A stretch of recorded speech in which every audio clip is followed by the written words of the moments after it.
is in session.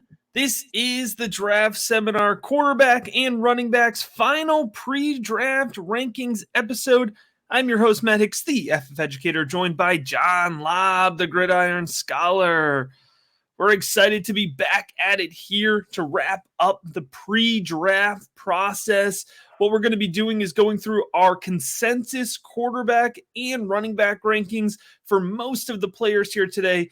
You have the ability to check out a individualized rookie profile episode here that we've recorded over the last 4 or so months. But many times me and John are in consensus here. So we want to go through our rankings, talk about similarities, talk about differences here as we approach, the in-depth detailed discussions before the draft. We will also have a follow-up episode to this with wide receivers and tight ends, and that will conclude our pre-draft coverage, but we will also have post-draft coverage. And of course, you can make sure you're subscribed and listening or watching the Rookie Big Board on YouTube or your favorite podcast channel, because there is going to be plenty of rookie coverage well into the summer. John, how you doing? Excited for this a little bit of a switch up of the episode here. We're going to shake up our routine. Oh, yeah. And Matt, this concludes basically a 9-month journey for you and I. If you go all the way back to last July when we were doing our Devy shows, and then both you and I watched film of prospects over the summer, we obviously watched players throughout the football season. And then we started like the second week of January with the Senior Bowl. We've done 40 single player profiles on our series. And now the sun is out. It's a beautiful day in Connecticut. You can see the sunshine on my face here. And we get to talk about the quarterbacks and the running backs, how we see them as a pair. So if we have an outlier, this kind of balances it. I really like when people have composite rankings, and this is what we're doing for our viewers today. Awesome, John. Let's go ahead and jump right into it here with the quarterback position. We're going to kind of go, I think, through this, what I would consider a bottom tier. I'm going to try to kind of go by tier, John, and we'll stop and pause and talk through them, certainly with a little bit more discussion here towards the top. But let's start with guys I would consider to be high dart throws. Let's put it that way. A lower level of succeeding, but still relevant quarterbacks here. Our consensus number 10 is Dustin Crum, the dual threat quarterback out of Kent State. Then we're going to go to Skyler Thompson, another dual threat quarterback out of Kansas State. Skyler Thompson has gotten a little bit of buzz here over the last couple months. And then I'm going to throw in Caleb Ellaby here into this bottom tier, so to say, of our top 10 consensus quarterbacks. And that's the quarterback out of Western Michigan. And John, I want to point out here that I'm calling this our bottom tier, but there's a good chance that all of these quarterbacks do get drafted. And there are relevant quarterbacks that aren't listed on this slide. EJ Perry out of Brown, Brock Purdy out of Iowa State, Chase Garbers. There's guys, Drew Plitt, that going down the list here that are draft relevant that didn't make it on the list. So I say that to say, even though these guys are 8 through 10 on our list, there's still some relevance here. Does anybody in particular jump out to you? I'll say the first player in my model, Dustin Crum, believe it or not, Matt, he exceeds all 6 benchmark statistics that I look for. Now, a benchmark does not correlate necessarily to NFL success. But what it tells me is this young man has put together a pretty nice college resume. He is 6'3", 207. He can throw the football, a 55-12 touchdown to interception ratio, over 2,000 career rushing yards, Matt. I mean, it's really shocking when you look at him. 31 career starts. Now, when I studied the film, Matt, I'm not sure the tools are reflective of the numbers, right? Sometimes you get a discrepancy between the numbers and the tools. And some of the benchmarks that he exceeded was because he played for so long. But I think if you're a team like the Baltimore Ravens and you have Lamar Jackson at the top of your depth chart, why would you not bring in a dual threat in round 6 or a supplemental? I believe that you want on the practice squad and or your third quarterback, at least a player that is reflective of the skill set of Lamar Jackson. So if you ever get down to the bottom of your depth chart, and your quarterback room, well, a Dustin Crum isn't that different. He's not, and I'm not saying he's Lamar Jackson. What I'm saying is you wouldn't have to change your offense a ton. Now, Skyler Thompson, you hit it. He's been getting some buzz from some big people. You hear about him now as a late round sleeper. I watched a lot of Kansas State, probably too much Big 12 football. I will say I was never overly impressed. I've gone back to watching me. Only it's 3 of my 6 benchmark stats. So right there, I was never like, oh, I've got to have him. But he's 6'2", 217. He does flash brilliance on film at time, but I really question the sum of the entire prospect. But that is a player that would not surprise me if he goes in the 5th round, Matt. Yeah, John, and I think that's interesting. I think that transition there to talking about draft capital is going to be really key when we're talking about any of these players. And that's why I think it's important to just, mention Caleb Ellaby in terms of somebody who I think the NFL is a little bit more interested in compared to Skyler Thompson or Dustin Crum. And so I'm projecting Caleb Ellaby right now to get early day 3 NFL draft capital. And at that point, right, he can be potentially a quarterback 2 on a roster and becomes, stashable for players with bigger dynasty, or I should say dynasty players with bigger taxi squads. Then all of a sudden, Caleb Ellaby becomes an interesting player to stash. You never know in a super flex league. All right, I don't know. I may cause some drama here, but I'm going to put these next 3 players in the same tier. I think some folks might be upset about one of them getting in there, but let's go with Bailey Zappy here, our consensus number 7. Bailey Zappy, a 0-star FCS transfer who ends up setting NCAA records at Western Kentucky. An absolutely fantastic story. Comes in at number 7 in our consensus rankings. Coming in at number 6 in our consensus rankings is Carson Strong, the quarterback out of Nevada.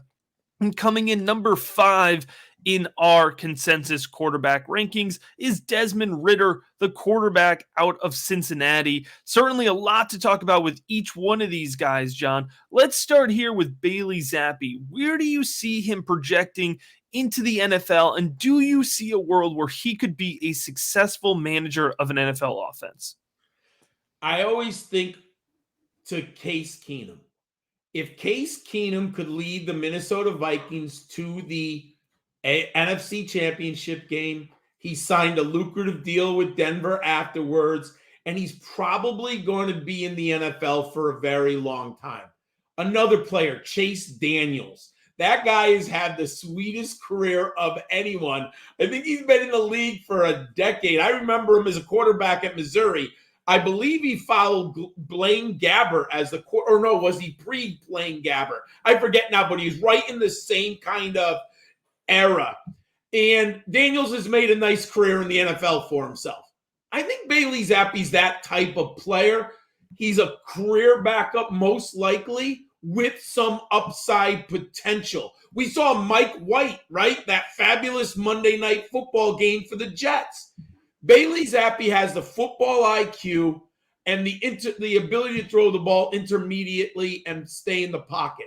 He can quarterback in the NFL at that level. Carson Strong, a lot of people are very bullish on him. We are kind of not. But remember, we tend to do a fantasy slant towards this, right, Matt? It's because he gives you almost zero upside with his legs. We want those that, 300, 400 yards rushing at minimum, right? We want 5 or 6 rushing touchdowns. Carson Strong cannot do that. Plus, there's a little bit about the knee. It's looking good, but that's a concern. Look, if he gets 2nd round or 3rd round draft capital, I'm willing to rethink Carson Strong. And of course, you already alluded to it. People might be upset that we have Desmond Ritter in the same tier as Strong and Zappy. What do you think about Ritter, Matt? Yeah, John, it's interesting because when you look at Zappy and Strong, you're seeing 2 quarterbacks in different ways who have good pocket presence, who have good arm talent. To a degree, I think they both still have room to grow, especially Bailey Zappy. But with Desmond Ritter, he ends up 1 ranking higher, and he's a totally different prospect, right? So you can ride the Ritter roller coaster because there are a ton of ups and a ton of downs on watching his tape. Folks are excited. I think, especially ones who maybe haven't watched as much Desmond Ritter over the years, I think folks are excited about his rushing ability and the fact that he does have arm strength. Now, I make a differentiation, and especially over the last year, I've kind of drawn a line in the way that I do analysis between arm strength and arm talent. Sometimes folks correlate those two things, but they're not necessarily equal. Arm talent has to do with understanding how to throw the ball, understanding how to adjust your passes, right? And kind of lead players with a variety of factors, right? Desmond Ritter really, really struggles at times to understand how to throw the ball, when to throw the ball. His film review is, John, absolutely infuriating in terms of lack of accuracy, inconsistency. So if you watch Desmond Ritter highlights or you get excited from his combine run, I get it. But if you're going in there and consistently watching Desmond Ritter film, you have to understand that with this athletic quarterback comes some serious accuracy issues, some serious mechanical issues. And I think for me, John, at the foundation, that's my biggest red flag for Desmond Ritter.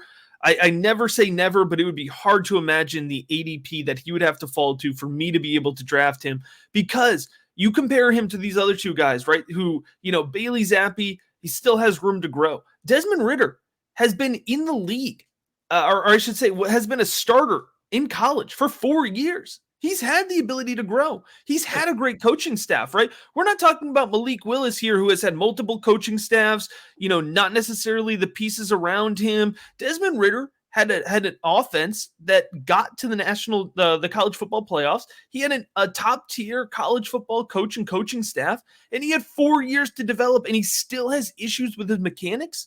I'm sorry. I just don't believe that he's going to the NFL and it's going to fix those things magically overnight, right? And we've seen the short leashes that quarterbacks operate under. For me, Desmond Ritter is a total fade. But once you get into this tier of guys, I understand the appeal because he has that mobility and that rushing upside, despite the fact that he has less arm talent compared to some of these other guys. The last thing I'll mention on Desmond Ritter here, and I know I'm being a little long-winded, but I kind of want to fully get my point across here. A lot of folks are very excited because Desmond Ritter ran that fast 40 time at the combine, right? Desmond Ritter, if you look at him, he really is more mobile than he is athletic, right? And at the next level, like, mobility is really effective at the college level because oftentimes you're asked to execute design runs. Oftentimes you're asked to do very specific things, move the ball 4 or 5 yards at a time. In the NFL, there's much less design running for the quarterback position, especially a young quarterback, right? It's oftentimes those guys that really rack up yards are the guys that scramble, the ones who can improvise well, that can throw on the run well. Desmond Ritter does not scramble well. He does not throw on the run well. So he's really going to be limited. That athleticism, that speed, it doesn't translate in the way that I think folks expect it to. It's not going to translate in the way that it does for a guy like Lamar Jackson, a guy like Kyler Murray, even Josh Allen. That's not who we're looking at here with Desmond Ritter. So too many red flags for me, John. If I'm in this tier, I'm going to take the cheaper value of Carson Strong or even Bailey Zappy. So I agree with you. I've taken whichever quarterback falls to me in the third, and if one ever slips to the fourth round, that's where I'm dipping. I'm going running back, wide receiver in the first 2 rounds, guaranteed at this point. All right, I'm excited to get into this top tier, John, because we have no consensus across the board here. None of our guys lined up perfectly in the order that we put our top 4 here. So we're going to start with number 4, and that's going to be Kenny Pickett out of Pitt. John, Kenny Pickett has really swung up and down the board for me. At times he was my quarterback 1. He swung down as I've kind of projected his draft capital in flux. I have to tell you, as a pure film review, I like what I see from Kenny Pickett. And I went into that film review not wanting to like it. I understand it took him a while to become the starter at Pitt. There's not one thing that he does amazing, but I like his mechanics. I like his arm talent. I like his ability to adjust at all 3 levels of the field. I like his ability to anticipate where his receivers are going to go, and I think he plays with a solid pocket presence, right? So I think Kenny Pickett does a lot of things well. Here's going to be the kicker, John. What's the draft capital? Will he end up going to the Panthers at pick number 6? If he does, it's going to be hard to ignore that draft capital. Still, Right now, he's our consensus number 4, and he's my quarterback 3. Where do you land here on Kenny Pickett? I have him at number 4, so I agree with our consensus here. I said way back in January, I think he was the first video we recorded, there were warning signs in my model about Kenny Pickett. He only hits 2 of the 6 benchmarks that I'm looking for. However, I think if you're an NFL franchise and you want a nice high floor and you want a quarterback who can play from day one, Matt, I believe that Kenny Pickett is your guy. 48 career starts. I believe he can learn an offense right away. I mean, I've heard this. I think he's a totally different player. But I think there's like a Mac Jones kind of symbiotic idea here. Well, if Kenny Pickett is Matt Jones and throws 20 touchdowns and he can win 9 to 11 games for us because he's the proverbial game manager, and I hate that term, but we're okay with that, right? We're not going to get, Matthew Stafford, Kirk Cousins, 32 to 40 touchdowns, 4,500 yards. But if we can get 22 touchdowns, we're getting 4,000 yards and he doesn't turn the ball over, we're okay. And Matt, there's rumors now that he might drop out of the first round. There's still people are convinced the Carolina Panthers are going to take him because I believe the general manager went to Pittsburgh or something. There's some connection with the University of Pittsburgh, which is a crazy idea to bank your franchise on a connection to a graduate. That's a whole different story. If you like him and he's your top-ranked quarterback, I'm okay with it.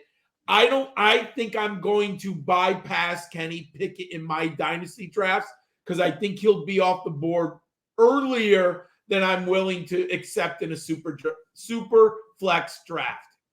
Yeah, it's interesting. This year is going to be a lot of pick your quarterback, right? And I think that landing spot's going to be really crucial. You put Kenny Pickett in a situation where he can distribute, then I'll be happy with him, right? Put him in Pittsburgh with the Steelers. Oh, well, yes. Right.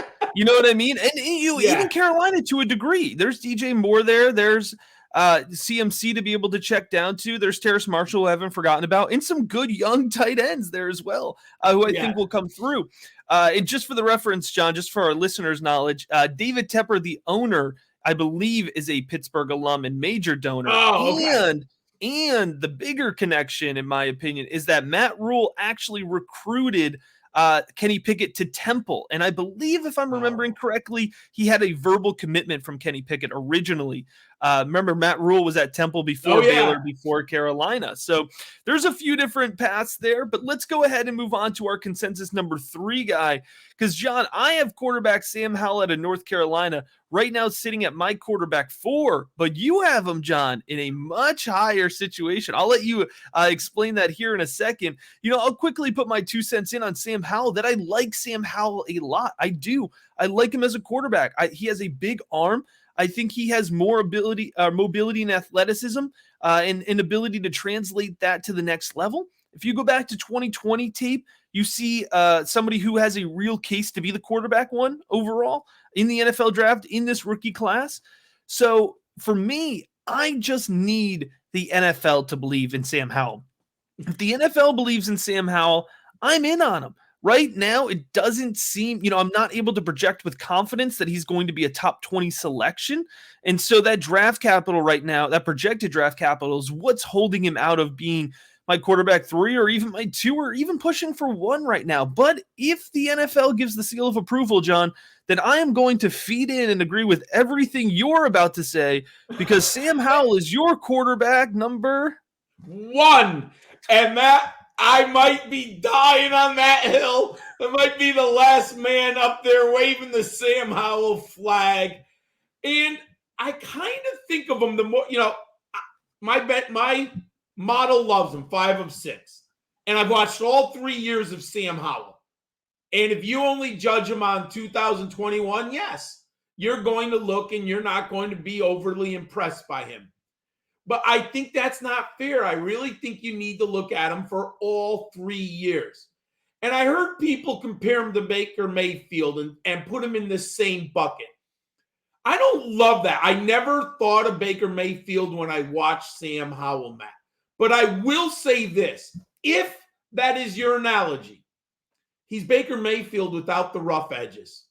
Baker Mayfield's got other things that are clearly going wrong or going on outside of the football field. I don't see that with Sam Howell. Everything I read, everything that I see, he's a pretty good young man. You don't have him. I don't think he's going to be doing commercials before he's even stepped on the field, right? I don't see him saying the things that Baker Mayfield says publicly. I think Sam Howell's going to be as good as the teammates around him. You mentioned it. I would love him to land in Pittsburgh. I think he can distribute the ball. He can use those weapons with Pittsburgh. He has a great organization and a hell of a football coach, if not the best football coach in the NFL, in Mike Tomlin. Howell has skills. I'm going to die on the hill. He might come at a value for an NFL franchise in the second round. And I've said this, and I'll say it even in my dynasty drafts. I'll probably be heavily invested in Sam Howell and Superflex. I have a feeling he's going to be the guy most likely to slip. And if he's the last guy of the top 5, Matt, I'm all in. I'll take him there. He will get a starting job at some point in his NFL career. I'm at the top of my board.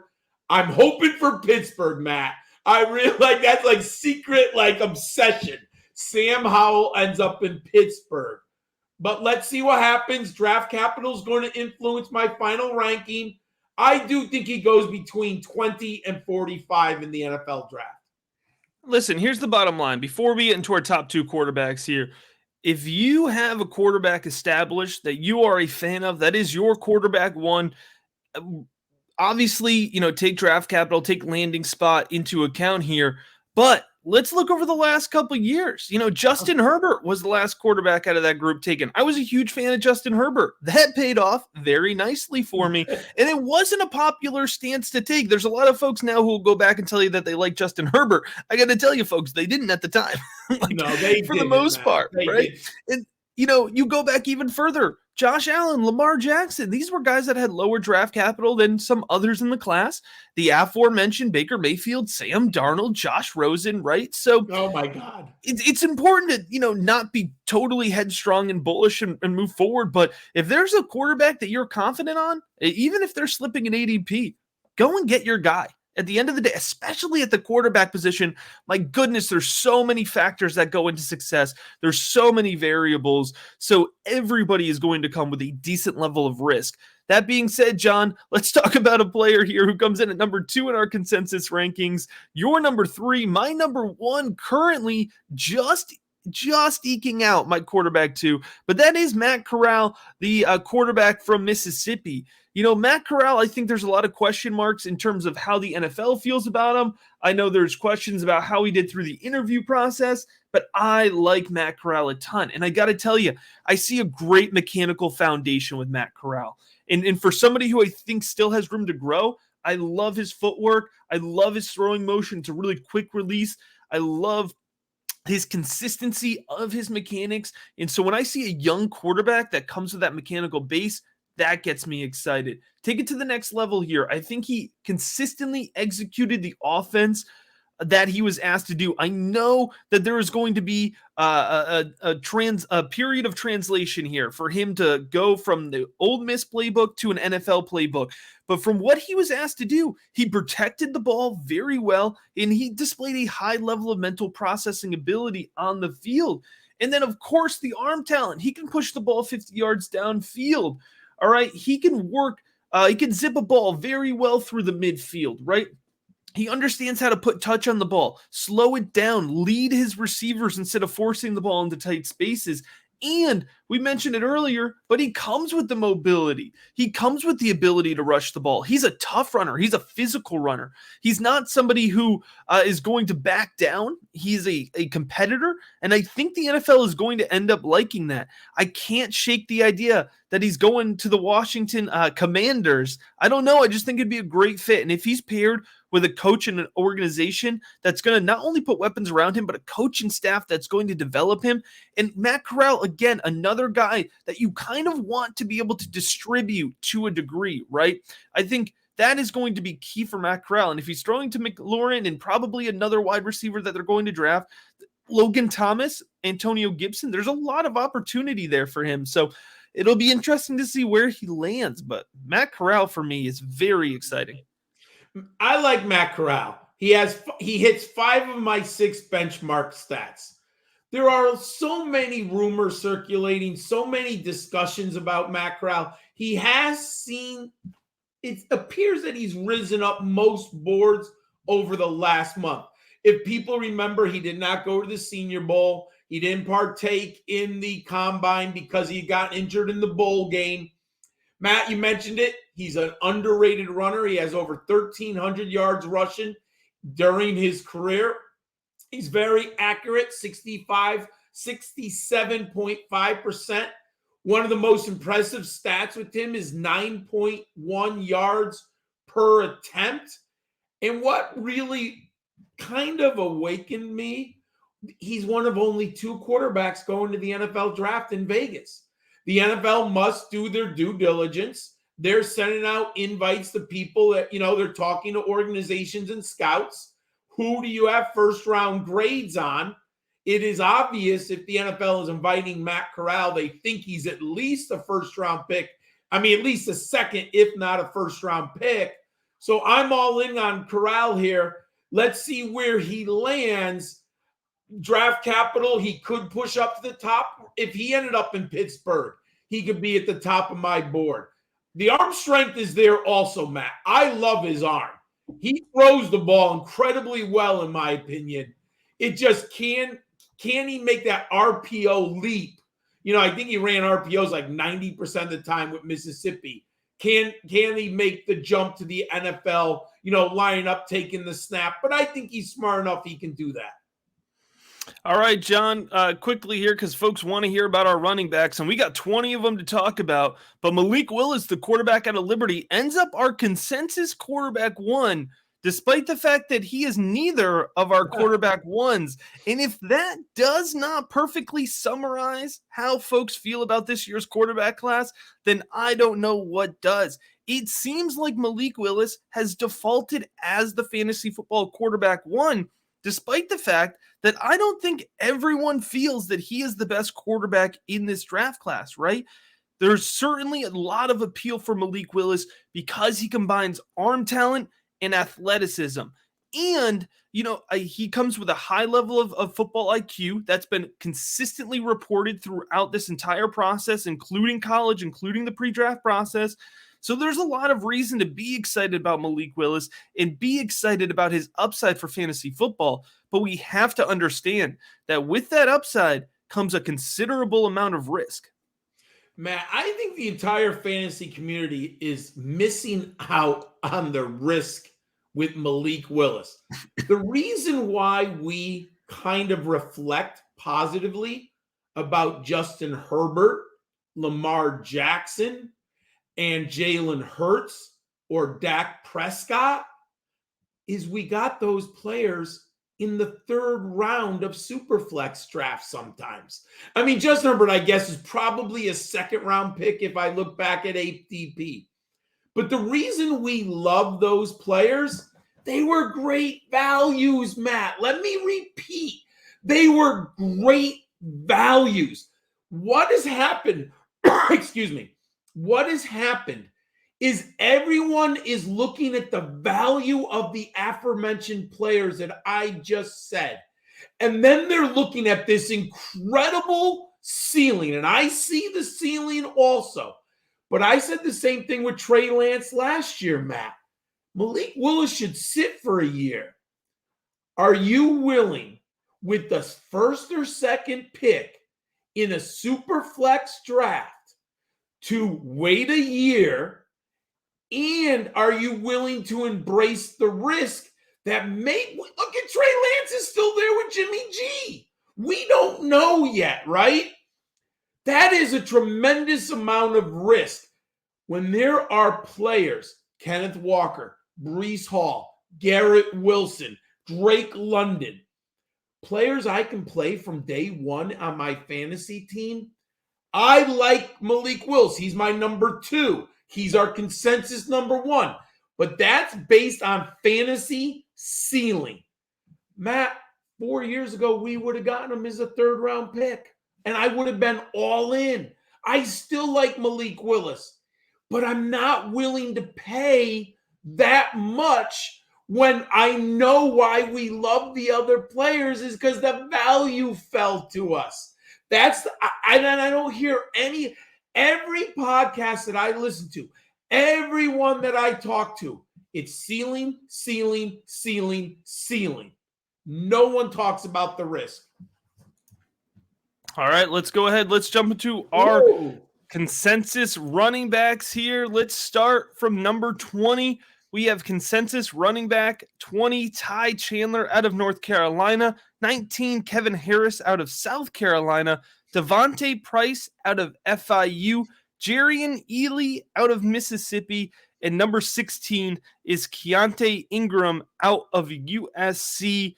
John, out of these 5 guys, I mean, we're talking about dart throw territory here. These are late round guys, most likely coming off the board in the 4th round, maybe late 3rd round of a league. Who in particular jumps out to you as somebody you'd like to end up with some decent exposure to? Right now, I'll tell you, I've kind of fallen in love with Keante Ingram, the young man who originally played for Texas for 2 years. He transferred to USC. Matt, when I plugged him into my model, I started to be shocked at how many things he does well. 89 career receptions, 5.5 yards per carry. He is 6 feet, 221, and he ran a 4.53. He motors in the open field. There's a lot of things I like, and more I watched the film, and I went back and watched Texas, and let me just say this. He played at probably a low point of Texas football. I mean, we know historically the Longhorns are very good in the backfield, but their offensive line has not been good over the last 3 years. Now, let's see if they have – that's a different story, how much they've upgraded this off year. But Keante Ingram did not have any favors. Then he went to USC. And, Matt, USC doesn't have a good offensive line either. They're not great. What I see is a young man who's a good rotational back. I think he has a role in the NFL. And with his size, he might be the short yardage guy on a team. I do believe he can catch passes. He's not Najee Harris pass catcher. But I'm going to get him in the 4th round of all my dynasty drafts if he's sitting around. And that's strictly because of the pass catching upside. And he's the best in my model of those 5. I'm going to go ahead and I agree with Keante Ingram. And John, I got to tell you, you're not alone here. I think especially for the folks who I know are honed in on the college world, they have a strong appreciation for Keante Ingram and how consistently he's produced in 2 totally different schemes, both despite having big names or really have not been in the best situations. But I'm going to go ahead and kind of point out a totally different kind of back, and that is Jerrion Ealy. I'm a big fan of Ealy, despite the fact that I know he doesn't come with a big frame, right?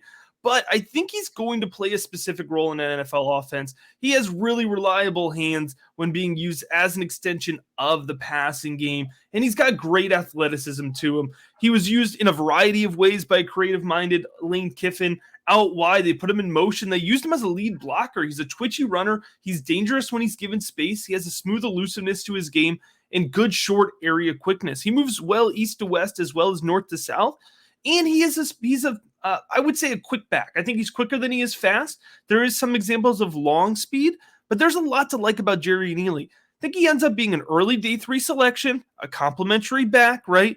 Maybe paired with some of these bigger runners. Think about Tennessee. Jerrion Ealy could be a really nice complement to Derrick Henry's skill set there. And he only may end up with 15 to 20% of the workload. But remember, injuries happen. And if you can invest in a running back 2 or even a running back 3 on an offense, I mean, a perfect example, Kenny Gainwell in Philadelphia, right? He had quick fantasy relevance last year. So that's the type of player I'm hoping Jerrion Ealy translates to. If nothing else, I'll be happy knowing that I ended up with a lot of Deviant C2C shares of Jerrion Ealy because I've got him in a lot of spots. All right. Let's go ahead and jump here to 15 through 11, and we'll take it a little bit slower here, John, because there's a lot of talent. But number 15, we're coming in with Zonovan Bam Knight, and then number 14 out of BYU is Tyler Algiere. 13 out of Florida is a popular player right now, and I think we're a little bit lower than consensus on him. Damien Pierce out of Florida. Hassan Haskins out of Michigan is number 12, and Pierre Strong out of South Dakota State is number 11. John, if folks are following along at home here, they've noticed we've started to get into some bigger backs, which I know is your bread and butter. So who's jumping out to you here? Well, one player I've really grown to like over the process, again, was Hassan Haskins. I think he has a clear role in the NFL, Matt. When you are 6'2", 228, he can get skinny between the tackles. He scored 20 rushing touchdowns this year. He does have a nose for the goal line. I heard from Mike Dempsey, my partner, one of my teammates on footballdiehards.com, and on the radio show, Jacksonville brought him in. So they took a big look at Hassan Haskins. I think NFL coaches and scouting departments are going to like him a lot. You know, he's just a football player. I wish he had run. I wish we had some times on him too. I get that. That definitely bothers me a little bit. I think Zonovan Knight, it's going to come down to draft capital. No one's talking about him. He was a darling last summer. He had a poor season. It wasn't as bad as people think, but it wasn't very good. But he's a 3-down back in my book. Let's see if he can sneak into the 4th round. I like him. And obviously, my favorite one on this list, he's at the top, Pierre Strong, Matt. We just did a breakdown of him 2 weeks ago. I am 100% in on Pierre Strong. I think he goes off in the 3rd round. If he lasts to the 3rd round in a dynasty draft, I'm taking him as fast as I can. But I think he's going to be a 2nd-round pick in dynasty drafts. I'm all in on Pierre Strong. Yeah, John, there's a lot of folks who I think will push Pierre Strong's ADP up into that 2nd round for a lot of the same reasons kind of you denoted there. You know, I think it's worthwhile here to touch on Damien Pierce and Tyler Algiere, who have both kind of had their moments, I think, in the draft process. Algiere had his moment in the pre-draft process, more in December, January, where hype was really building on him. And I expected it to curtail when he got to Indianapolis, and I think it pretty much has subsided. I think folks who like Tyler Algiere, you know, back in September and October still like Tyler Algiere. And I think folks that jumped on the bandwagon hopped right back off pretty quickly here. So it'll be interesting because I could see Algiere going as high as round 4 or as low as round 6, quite frankly, in the NFL draft. So it'll be really interesting to see where he ends up. And I think fit as much as draft capital will be important here. And Damien Pierce is interesting because I think folks have caught on to the fact that the NFL likes him. They like him for his pass catching ability. They like him for his ability to run in between the tackles, his strength, his contact balance. I'm just not sure the things that Damien Pierce does well are going to translate for fantasy football in the way that folks expect it to, right? So it'll be interesting again to see Damien Pierce, probably a guy who's closer to day 2 than he is the back end of day 3, right? But round 4 still seems about right. For both of these guys, it's going to come down to capital and fit, but certainly players that we're going to be paying close attention to on days 2 and 3 of the NFL draft.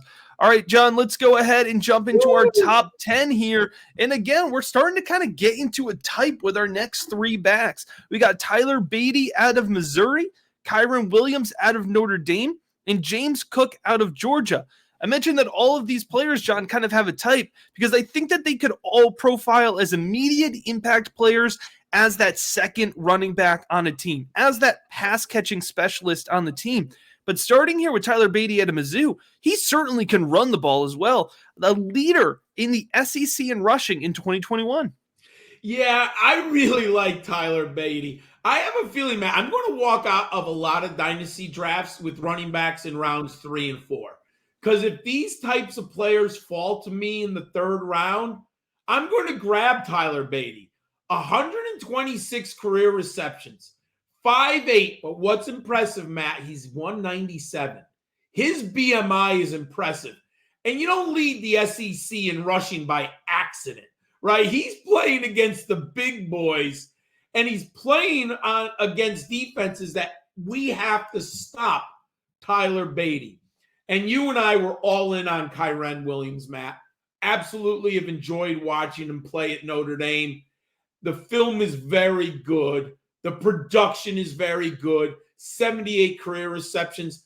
Luckily, he ran at his pro day. And his pro day numbers are much better than the combine. Still don't know what happened at the combine. I still have some hope. I think his ceiling isn't what I had originally hoped for. But if he's fallen to late 3rd or early 4th, I'm going to take him a lot. I like him. And one number that people aren't giving him credit for, Matt. Yes, his 40-yard dash isn't overly impressive. But his burst and acceleration in the 20-yard shuttle and 3-cone drill, Matt, at the pro day, he exceeded both of my benchmarks. He was good. He's good in short area. Yes, he might get caught behind in the NFL by a defensive back or linebacker 12 yards down the field. But you know what, Matt? He can navigate at the line of scrimmage and find holes. He might become a value. Very interested. And James Cook, Georgia, 67 career receptions, 5'11", 199. I like him a ton. He might go on day 2. I think an NFL team's going to rank him very, very highly. He's a great pass catcher in this class. He's dynamic. I like James Cook a lot also, Matt. Yeah, and worth noting here, John, between Zamir Cook, or I should say between James Cook and Kyren Williams, they kind of fell in this middle tier. We balanced each other out. You have James Cook up at running back 6, and I still have Kyren Williams at running back 7. So they kind of landed because they balanced out in consensus rankings, but I think there's probably listeners on both ends of those two names that are saying, hey, why they could be higher up. They could be higher up. They could be in your rankings, certainly be higher up. All right, let's jump into that next tier. And I'm calling it the next tier because I think for most folks, there's running back 1 tier that consists of 3 guys, and then folks are duking it out over these 4 guys. Coming in at number 7 in our consensus rankings is Zamir White, another running back out of Georgia. Number 6 is Jerome Ford, the running back out of Cincinnati. Number 5 is Brian Robinson, the running back out of Alabama. And number 4 in these consensus rankings is Rashad White, the running back out of Arizona State. Starting here with Zamir White and Jerome Ford, I think we're really looking at 2 players here that are going to be primarily working in between the tackles, kind of profile as 2-down backs, although I would not sleep on Jerome Ford as a potential 3-down back. I love Jerome Ford's ability to work in between the tackles. I like his vision, and he has excellent downfield acceleration.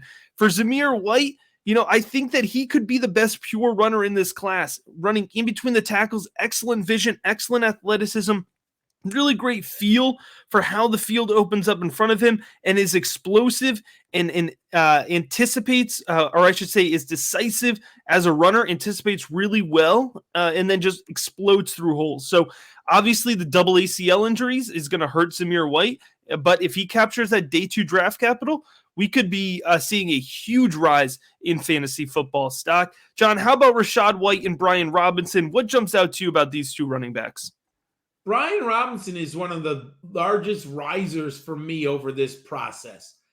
I'm convinced the NFL is going to like him a lot more than the Twitter Draftnik universe. 6'2", 225. And Matt, he's got sweet feet.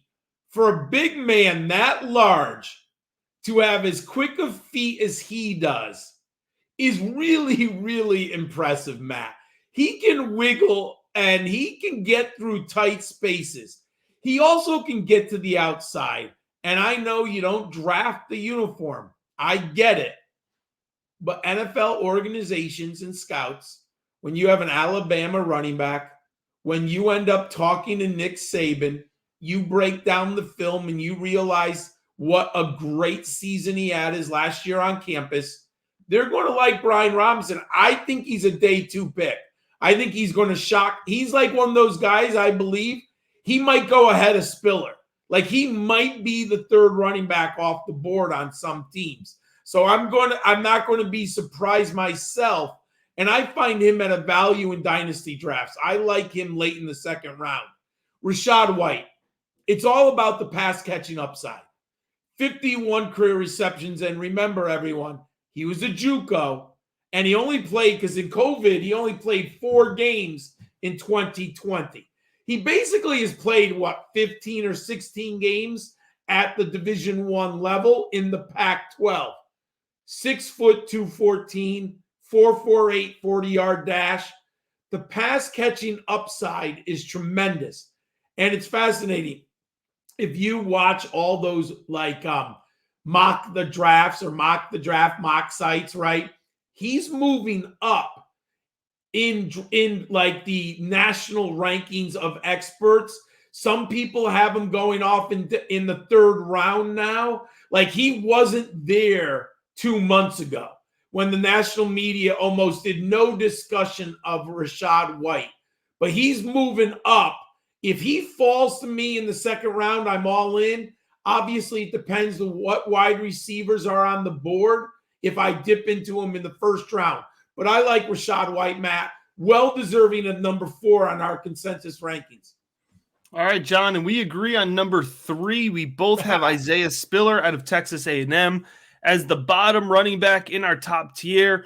I like Spiller's smooth and methodical running style. I think he possesses a good vision, excellent strength, I should say, great contact balance, and I think he's going to secure better draft capital than folks expect. I think the NFL draft community saw 140 time and wrote him off, despite the fact that if you watch his tape, you can tell that being a burner is not his MO. That was never going to be what he was going to be great at. So I think he's going to see a bounce back in value after the NFL draft, and certainly it's going to be a conversation between Spiller, Walker, and Hall. At the end of the day, that's going to, for me, come down to volume, come down to opportunity, and the team, the offensive line that they're going to be running behind.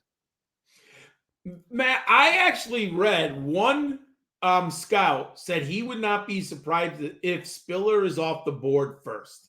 Now, I would be shocked if Spiller goes first.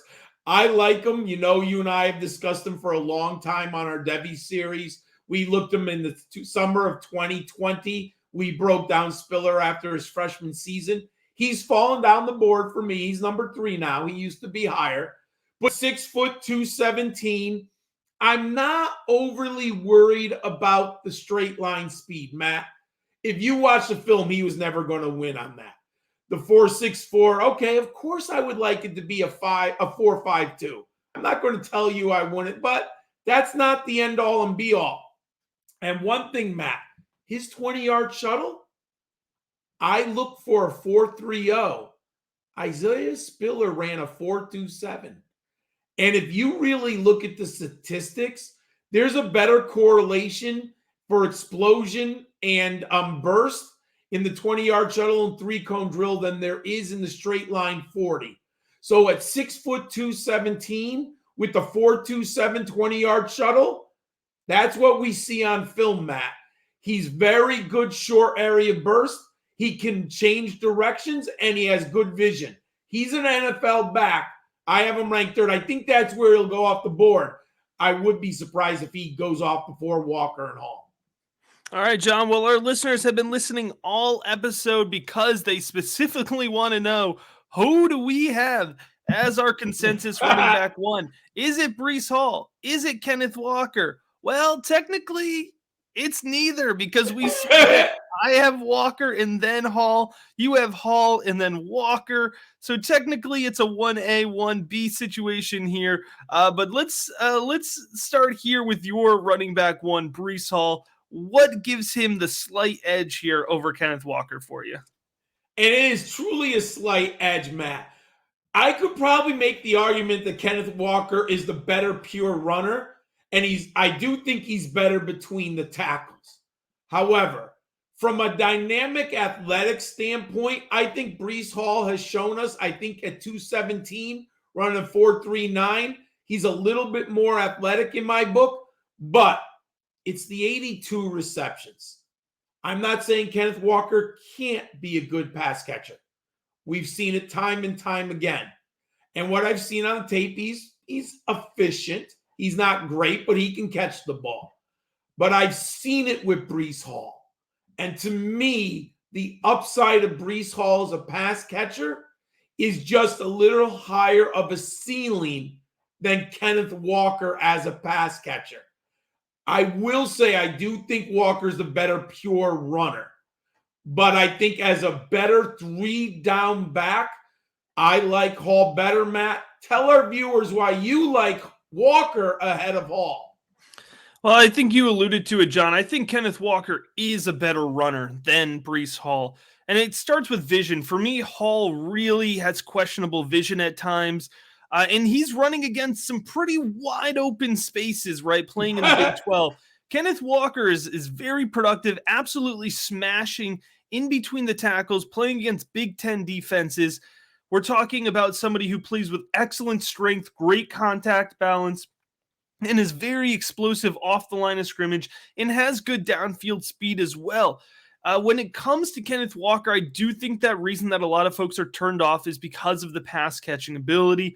For me, Kenneth Walker projects as just as good, if not maybe slightly lower of a pass catcher than Breece Hall. He wasn't asked to do it because he was so good at running the ball. Michigan State didn't want to waste his energy catching the ball here, and it really wasn't their offense. So I'm all in on Kenneth Walker. I think he's a fantastic runner. But listen, right now on the rookie big board rating, it's Kenneth Walker with a 7.9 and Breece Hall with a 7.8. All right, so we're really splitting hairs. And to a degree, it's really just a practice exercise and debate before we learn about landing spots. Whoever ends up with a higher volume projection for me is going to end up being my running back one in this year's draft class. So I think it's Kenneth Walker. I think he comes with a higher ceiling. But that being said, Breece Hall certainly will have the ability to leapfrog him post-NFL draft. John, that's our top 20 running backs, our top 10 consensus quarterbacks here. It's absolutely fantastic to discuss them in aggregate after, really having individual player profiles for almost every player that we discussed here.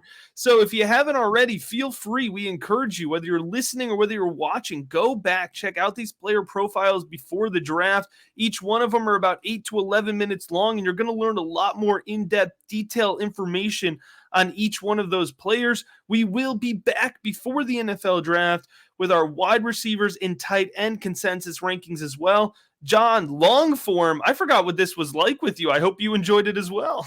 Oh, I absolutely did. It's a great review of our long process and how we look at these prospects on a combined consensus. I absolutely love these shows to finish our journey on the NFL draft, my friend. As always, we appreciate you.